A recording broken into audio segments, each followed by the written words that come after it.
Taking care of kids with Lennox-Gastaut syndrome is not one size fits all. It's very important for parents to recognize that their care needs to be individualized between the healthcare provider, the child, if at all possible, and the family. And it's through this personalized interaction and partnership that we get the best outcomes.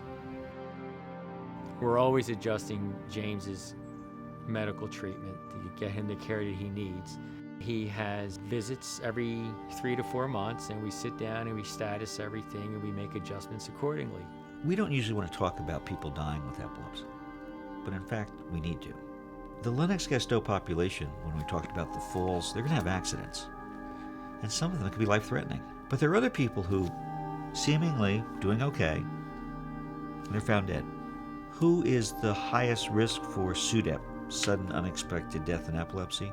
Persons with uncontrolled seizures. That's why starting and stopping medications puts them at higher risks. You have to do the best you can, taking appropriate precautions. So one balances.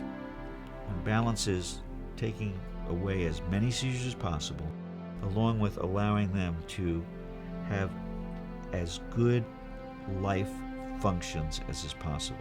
Over the past 18 to 20 years, greater awareness has led to many more physicians understanding that these kids with Lennox-Gastaut syndrome actually had options available to them that weren't available to them just a few years before.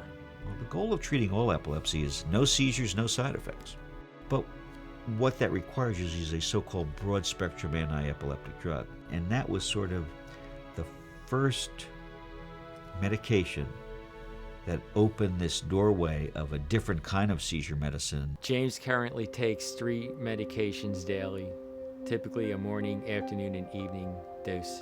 Also, as needed, he will take a rescue med if he's getting clusters or having a real bad day with seizures, to just get him the clusters to stop. The plan for emergencies is very, very important. And again, emergencies might be a cluster of seizures, a prolonged seizure, or just seemingly the appearance of some new kinds of seizures where we're trying to make some kind of change. It's a planned investigation within an individual. What does your child tolerate the best, and which shows us the most potential for helping their seizures? That's how you decide what they will be on, what they will go to, what they will stay on. And it's constantly a benefit versus risk discussion.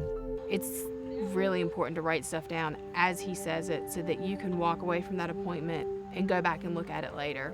And if you can take somebody with you to kind of help you hear the information, that helps a lot. Because a lot of times you sit there and you're overwhelmed with the information that they're giving. Keep a little notebook and a pen handy all the time, and you just write things down. It's unusual to have a child get complete success, meaning no seizures, no side effects, from just one medicine. Ideally, if we get real success with one medicine on 1 or 2 seizure types, we could consider that medicine as our, quote, foundation drug, upon which we'll mix and match other medicines to try and pick off and reduce those other seizure types. She's on 3 different medications that are not seizure medications. One is for reflux, one is for sleep, and one is for asthma. 5 are seizure meds that she takes daily. As long as she's functioning like that and we have some semblance of seizure control, I'm okay with it. Multiple medicines is not a sign of failure, and we always have to catch ourselves as healthcare professionals, as it's easy to add, but it's sometimes hard to subtract. That's where partnering with the family comes into play, because we have to keep our eye on the ball. Fewest number of medicines to get the best effect. We have had instances where she was unable to walk, unable to talk, unable to hold her head up. That was the only time I put my foot down and said, no way, this is not okay.